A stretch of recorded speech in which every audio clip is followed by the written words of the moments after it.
Aqui é o João. Bem-vindo à segunda parte do vídeo. Saiba como usar HP12C fácil e prático. Antes de iniciar, para quem não tem ou não pode comprar no momento um HP12C, vale a pena instalar aplicativos da calculadora, que podem ser gratuitos, disponíveis em iOS e Android, como também podem ser pagos, disponíveis pela própria HP. Em continuidade à primeira parte, nessa segunda parte, iremos abordar algumas funções básicas na HP, fazendo cálculo e operações básicas, como limpar a memória.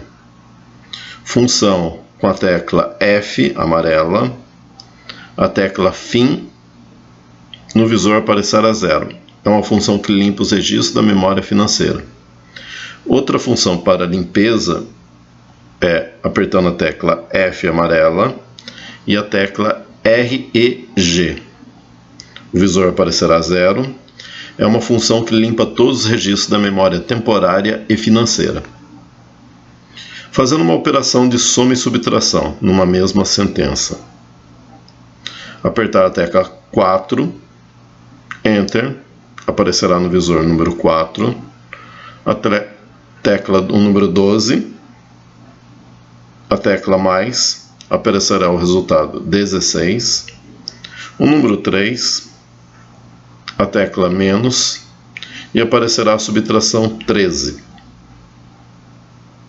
Divisão de duas sentenças distintas armazenadas na memória. O exemplo número 4, Enter, aparecerá no visor número 4. Observe que são duas sentenças distintas entre parênteses. Apertar a tecla 12, a tecla mais, aparecerá o número 16. O número 6, Enter, registrando na memória, aparecerá o número 6. O número 4 e a tecla menos, que fará a operação de subtração, no visor aparecerá 2. Apertando a tecla divisão, aparecerá o resultado entre as duas sentenças, 8, que seria a divisão de 16 por 2. Agora abordando as funções financeiras no HP12C. A variável de prazo, utilizando a tecla N, que relativo aos números de períodos pode ser mensal, pode ser anual e etc. Variável taxa de juros pela tecla I, que é medida em porcentagem pelo período dado, em inglês interest. A variável capital, que é a função e a tecla PV, que é o valor presente ou o valor inicial, present value em inglês. A variável prestação, através da tecla PMT, que é relativo à parcela fixa. Periodic Payment Amount em inglês. A variável montante, através da tecla FV, que significa o valor futuro ou montante final, que é a somatória do capital mais juros. Em inglês, Future Value.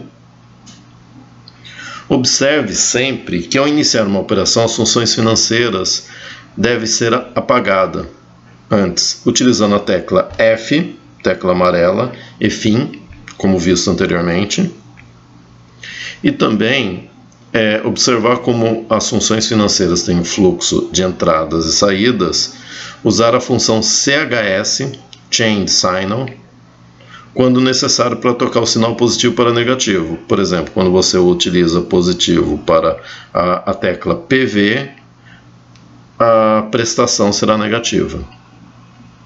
E o mesmo com a FV. Vamos para exemplos mais práticos. O exemplo de valor presente num cálculo de prestação fixa.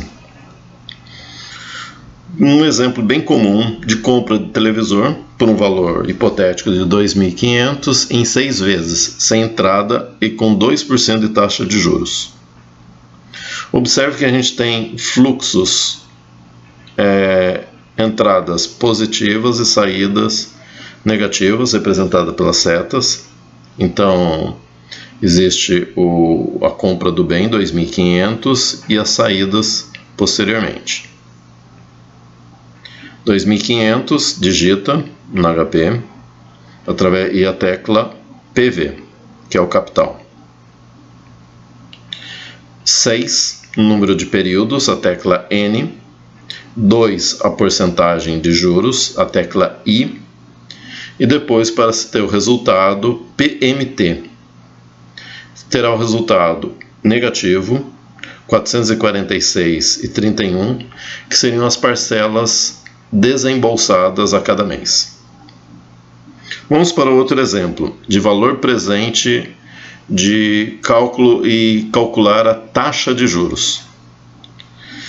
Uma compra de um televisor também por 2.500 em 6 vezes, sem entrada e com 6 parcelas de R$ 449,99 ao mês. Uma coisa bem comum, feito compra numa loja, seja TV, liquidificador, máquina, é muito comum se ter um valor total e parcelar em números e ter uma parcela fixa. Então, nesse caso, queremos saber qual é a taxa de juros. Digita 2.500, a tecla PV, número 6, N de período, a taxa 449,99. Importante observar aquilo que a gente falou. As entradas são positivas, as saídas negativas, então utilizaremos a tecla CHS, Change Signal, que significa trocar de positivo para negativo. Aparecerá no visor menos 449,99. Então, posteriormente, coloca-se a tecla PMT, digita.